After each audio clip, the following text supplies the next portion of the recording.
एक unpopular opinion सांगतो. कदाचित खूप जिम ब्रोज माझ्याशी अग्री करणार नाही. पण मला चेस्ट ट्रायसेप्स आणि बॅक बायसेप्स स्प्लिट थोडासा ओव्हररेटेड वाटतो.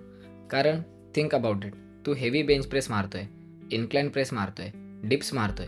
आता या सगळ्यात एक्सरसाइजमध्ये ट्रायसेप्स ऑलरेडी फुल फोर्सने काम करत असतो.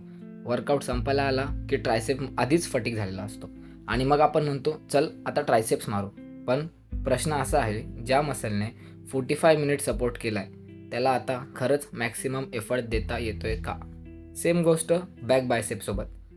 पुलअप्स, रोज, लॅट पुल डाऊन या सगळ्यात बायसेप्स कंटिन्युअसली काम करत असतात. म्हणजे बायसेप्सला पण हाफ वर्कआउट ऑलरेडी मिळालेला असतो. म्हणून पर्सनली मला चेस्टसोबत बायसेप्स आणि बॅकसोबत ट्रायसेप्स ट्रेन करायला आवडतात. कारण जेव्हा मी बायसेप्स किंवा ट्रायसेप्स ट्रेन करतो तेव्हा ते मसल फ्रेश असतात.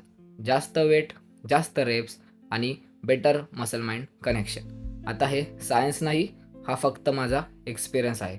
आता मला सांगा, तुम्ही पॉप्युलर स्प्लिट फॉलो करता की स्वतःला जे बेस्ट आणि स्वतःला जे सूट होतं ते? फिटनेसमध्ये सगळ्यांसाठी एकच फॉर्म्युला नसतो. So that is it for this one. See you guys in the next one.